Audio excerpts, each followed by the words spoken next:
I found out there's only about 50 to 75 people that actually have an inner monologue where they can talk to themselves in their head. How many of you guys, I have one, how many of you have an inner monologue where you hear yourself like you have conversations in your head? So a lot of people don't have it. They, instead of like, so this morning I had to take my daughter to camp. And as I'm getting ready, I'm like telling myself the things I need. So she needs her lunch and her water bottle and change of clothes. And I need to leave a key out for our nanny later this afternoon and all this stuff. And I'm saying these things in my head. But what some people will experience is a visual monologue. So they don't say it, they like see themselves doing it. So just kind of a difference there. So you guys that maybe don't have that inner monologue, your self-talk's gonna be a little bit different than what we're gonna talk about here. So we're really talking about the verbal side of this, but if you're a visual monologue person, I guess, it's kind of not really a thing, but if you see yourself doing things kind of in your head, you may modify this a little bit. But so about 50 to 70% of people have an inner monologue. They'll have a dialogue with themselves in their head. So our self-talk, the things that we tell ourselves, especially related to performance, but really about anything, is a narrative that we've created built out of our experiences. So I could ask you, do you think you're a good baseball player, right? You're gonna say yes, no, whatever the case may be. How well do you think, or how would you rank yourself like on your team? Are you 1? Are you 13? Whatever. That narrative that you've built is from your past experience. Have you had success? Have you had failure? What's the feedback that you've gotten from coaches, from parents, from teammates? What have you been told about this, right? If you barrel up a ball and it's hit right at the shortstop, what do you say to yourself? Do you get mad at yourself because you got out? Are you happy that you had a good at-bat, that you hit the ball hard, right? Are you upset if you don't swing in an 0-0 fastball because you're not ready? You have this narrative. This is what your self-talk is. It's how you explain outcomes. It's how you explain the reason that things happen. Did you have success because you got lucky? Or did you have success because you were prepared and you caused it? Did you get out because the umpire sucks? Or did you get out because you weren't prepared? Because you're bad? Because you suck? Right? All of this stuff goes into your self-talk. Most people are completely unaware of the things that they say to themselves. They may hear it in the moment, but later on, it's hard for them to go back and think about what it was. It's a very present focused thing. We kind of do it, and then we don't always recognize what we do after the fact. Self-efficacy is your belief in how well you can do something. So you all have self-efficacy as a baseball player, as a student, as a friend, driving a car, whatever. All these tasks, all these roles that you have a belief in your ability to do it. So when you go into a game, how many of you watch like hitters, you watch the pitcher before the game? If he's down in the bullpen, you're watching to see what he looks like. Most guys. Are you evaluating your chances of success based on what that guy looks like in the bullpen? Most are. If he's throwing hard, all right, here we go. Right? If he looks like a soft guy, a thumber, he's gonna spin a lot, right? You're building your thought of success based on that, and you're creating the narrative about how you think you're gonna do. Oh man, I don't handle velocity very well. This guy's throwing hard. You're already setting yourself up with negative self-talk. You don't believe you're gonna have success. I'm a good fastball hitter. He looks like he can't throw a breaking ball for a strike, right? You're starting to create that narrative that I'm gonna have success today.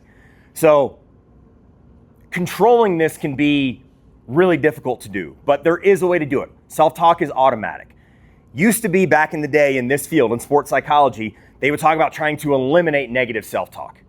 Recognize it and eliminate it. It's not really what we do anymore. So what we focus on now is this active-passive process. Are we talking to ourselves or are we listening to ourselves? Listening is a passive process. We don't have control over it. Things are going on and we're just listening to what's being said. Talking is the active process. We're creating the self-talk through cue words, through affirmations, whatever it might be. Neither of these are necessarily good or bad. Sometimes the talking can be a bad thing. You get too focused on the thing that you're saying and you're not paying attention. Again, we talked about this last week. What's the most important thing to pay attention to on the baseball field? The baseball itself. If you're focused too much on what you're saying to yourself, you're not paying attention to the ball. So sometimes it is okay to listen. Sometimes you want to be more active. And we'll talk about kind of when those are more effective and less effective. ACT therapy, it's a therapeutic technique they use in all different forms, but performance related. ACT stands for acceptance and commitment therapy. So the idea with self-talk now is that you recognize what the self-talk is, but you understand that it doesn't mean anything. How many of you guys have said that you suck before? Almost everybody, right?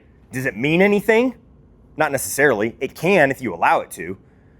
But mindfulness and ACT therapy would say you're going to have negative self-talk. You move on from it. You don't let it have any power over what you do. So recognize and understand that you're going to say negative things, because it's just you're not always going to be positive, and you don't want to always be positive. But understand that those negative things don't have to make an impact. You can say you suck to yourself, but it doesn't mean that you actually do. You recognize it, you move on from it. So mindfulness and acceptance and commitment therapy is a way to acknowledge that negative self-talk will happen, but know that it doesn't have to mean anything. That you can have it, you can have that thought, you can have that self-talk, you push it out and you move on to the next thing. I tell this story a lot, so you guys notice I wear a lot of rubber bands on my wrists. I started doing this in high school when I was about your age. I read an article about the University of Virginia baseball team. I grew up in North Carolina. And there was a couple players who were really struggling with negative self-talk. They would get down one at bat, right? They miss an 0-0 fastball. They're down 0-1, they're done for the at bat. They're done for the day, right? Really, really poor self-talk and inability to bounce back from adversity. And they were asked, like, well, what do you do to fix that? And they started working with, this was early days, this is back in the early 2000s, late 90s, early 2000s, when sports psychology was kind of in its infancy in terms of work with bigger groups. It was big in individual sports, but not so much team sports. And the two players that they interviewed, one of them said, it was hard for me to recognize when I would do it. I wouldn't do it until I got through my at-bat or after the game. And he started using a thought stoppage technique. So he would wear rubber bands, and whenever he recognized that he was having a negative thought, he would pop the rubber band. His attention would come here, and then he could control what he was saying at that point. So it allowed him to recognize and take control of whatever it was that he was doing. I was horrible with self-talk when I was a kid, when I was in high school. I thought I was a terrible player. I always thought I was the worst on the team, had no confidence in my ability. And that was my sophomore year of high school. I was JV, actually got cut my freshman year. It was JV as a sophomore, JV as a junior, and then varsity as a senior. And we had 11 guys on this varsity team my senior year. So I was kind of varsity by default. But I remember reading this article and thinking, like, I really struggle with that. I'm going to try this out. And I started in practice. I'd make an error. I was an infielder. I'd make an error. I'd kick the dirt. I'd throw my glove. And then I'd realize what I was doing, and I'd pop the rubber band, and I'd tell myself something. I don't remember what I said back then, but I had some kind of affirmation or cue that would allow me to try to get back into the present moment. And honestly, that changed my ability as a baseball player. I was a lot better than I thought I was, but because I was so negative on myself, all I would focus on are the things that I did poorly. So that's all I thought of myself. And this allowed me to kind of take control of my thoughts a little bit. So that awareness and then being able to kind of come back to the present moment allowed me to control my narrative a little bit at least. And then the last piece kind of going along with this is to identify and assess the validity. This is another kind of cognitive behavioral routine or therapeutic technique. Is the thing that I'm saying actually true? Is there any validity behind it? I say that I suck. Well, let's determine whether that's true or not. What stats or what information am I using to say that I'm not good at this game versus I am good at this game? Assess the validity of it. Is it true? And that will allow you to kind of control this. Especially on the negative side, if you're telling yourself all these horrible things about yourself and you realize that none of those things are true, right, then you can invalidate that. Yeah, it's still going to happen, but okay, that's not true. That's not what's actually going on. And now you can recontrol that narrative. So this takes a lot of work. It's a really difficult exercise, especially for teenagers. You guys, if you don't know much about how brain development works, you don't have a huge ability to be self-aware right now. It's a hard thing to do as a teenager. But this can take a lot of practice, and journaling is the main way that I teach other athletes to do this. Track your thoughts. Write down what you're thinking. Journal. Anybody do any at-bat review during games? You sit down after you're at-bat, in the game, you kind of write down what happened, or after the game, hopefully. Do that. Add in, okay, what was I saying to myself? What were my thoughts during that at-bat, after the game, before the game, all of that. You have a character that's constantly ragging on yourself. If there's a TV show character that makes you think of it, name it. So you can identify who that is. It's no longer you. It's not me that's saying this anymore, it's this character. You can kind of push it out to a third party. It's a weird thing, but it can really, really be helpful for guys that struggle with finding positives with it, that solely focus on the negative outcomes of these. So name that character, name what it is, identify that voice so you can recognize it and then push it away next time or invalidate it next time. So one thing that we and I like to really separate is routine versus superstitions versus rituals. What's a superstition? We'll start with that because baseball is one of the most superstitious sports there is. What superstitions do y'all have? I still don't step on lines. I'm a coach now. Still don't step on a line before a game. Done that since I was probably 6 years old. Anybody like have a certain way that you get ready? One sock before the other, one leg in your pants before the other, anything like that? Okay. So the reason I bring this up is to separate these three words. They're used interchangeably a lot, but they are very different. So we'll come to routines last, but a superstition is kind of like a mystical thing. Luck, karma, things like that. I have to do this or else I won't play well. And usually that thing that you have to do has nothing to do with whether you play well or not, right? Me stepping on a baseline has no effect on the game, but mentally I think it does.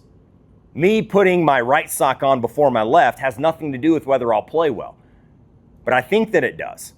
Superstitions are, you can almost think of them as kind of like an OCD-like thing. They're these obsessions that you have that don't have any effect on actual performance. Having your dinosaur doesn't really make a difference at the game. The dinosaur has no effect on the game physically, but mentally it does, right? There's a comfort there with it. So superstitions, we joke around like baseball has a lot of them. There are a lot of superstitious people in baseball. Superstitions don't actually have any effect.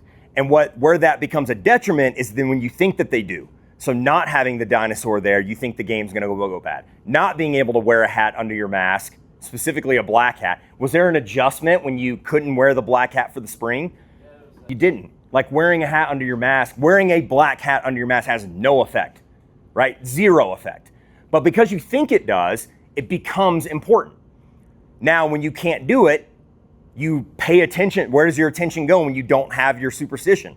To the fact that you couldn't do it. And so now it becomes a detriment. Instead of, it's almost, it's an anxiety reliever, right? It relieves negative anxiety, but it doesn't provide anything constructive to us.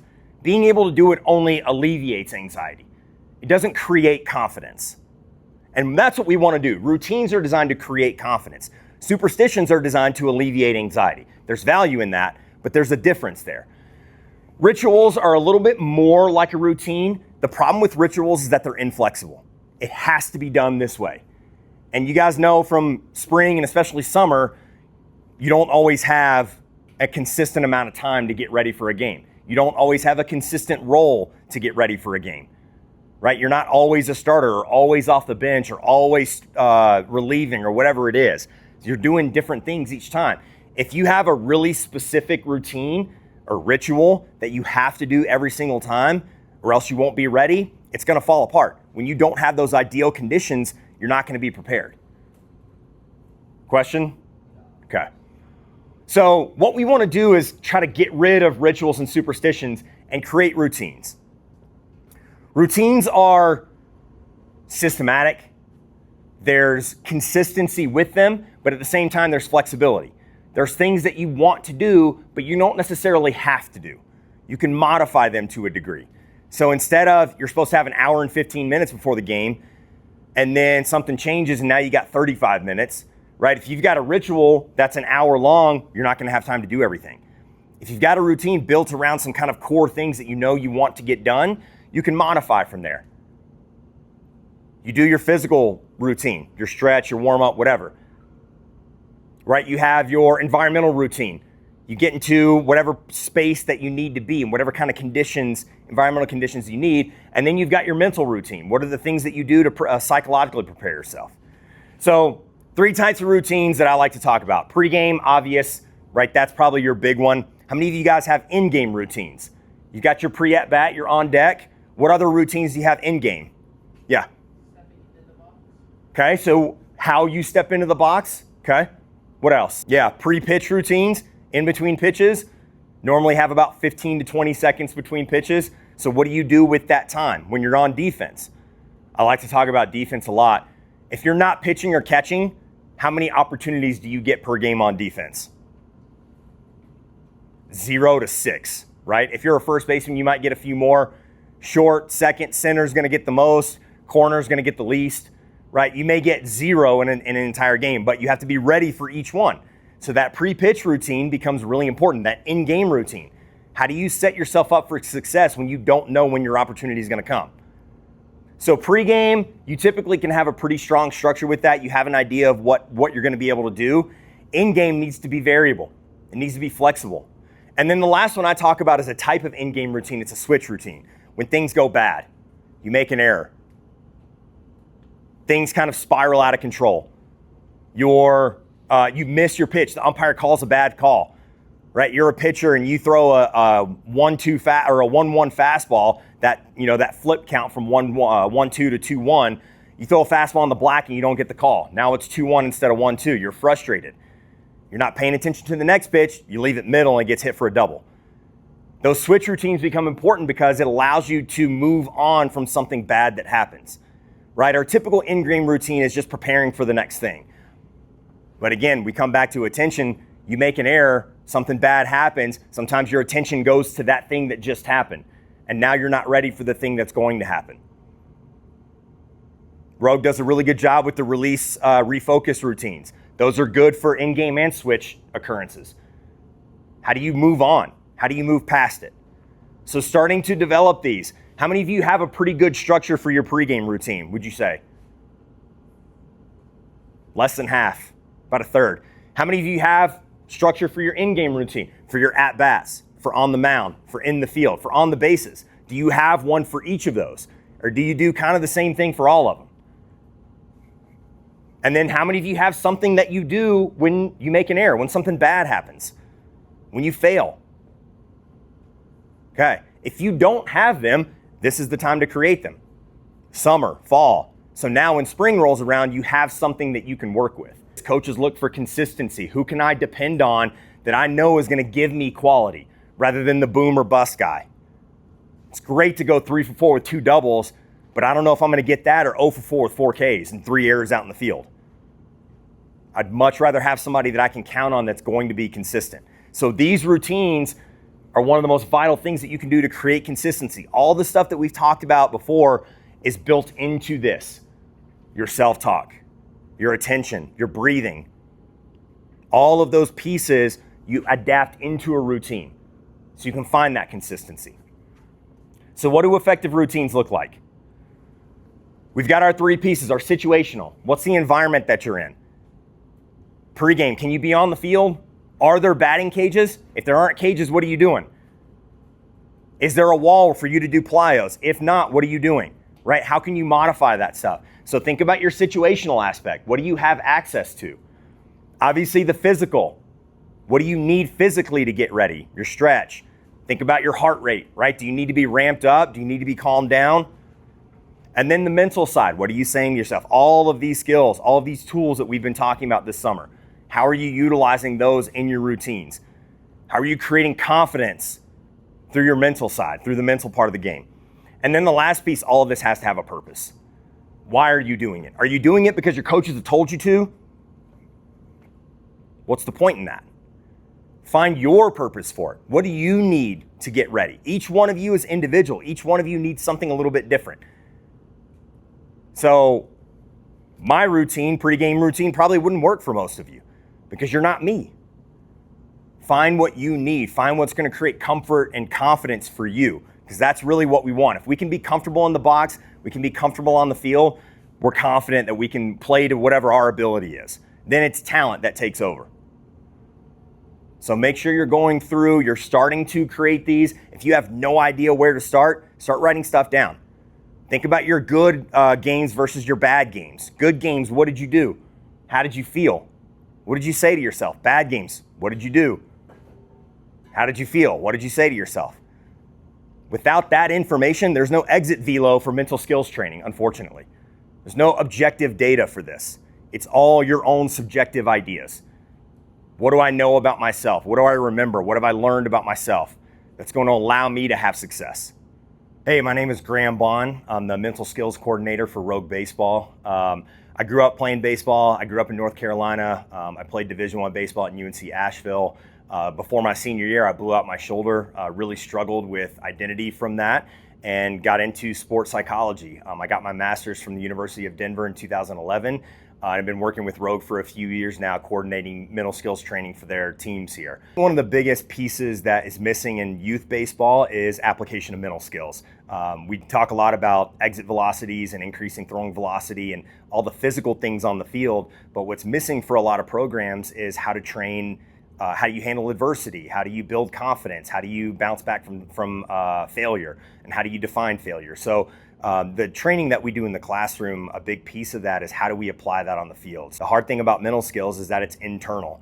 There's no exit velocity data. There's no objective data for mental skills training. So it's a lot on these players and the families to track this themselves and to record their own data and to use that as a driver of their own development. I want them to get to consistency as much as possible. How can they be a consistent high performer rather than a peak and valley player where one game they're 3 for 4, the next game they're 0 for 4? Can we find that middle ground where they're more likely to be 1 for 4, 2 for 4, 3 for 4 consistently at the plate, perform consistently in the field? My purpose here is to provide education. We talk a lot with guys about the skills that will help them reach their peak performance and how they can train for that. So it's kind of a classroom format. It's a lot of discussion, teaching these guys about different skills, how they can utilize them, how they build them. And then I provide as an extra resource for any guys that have questions that maybe coaches can't answer or they're not comfortable going to their team coaches with. They can come to me about confidence issues, motivation, any kind of mental skills that they're struggling with that I'm happy to help with.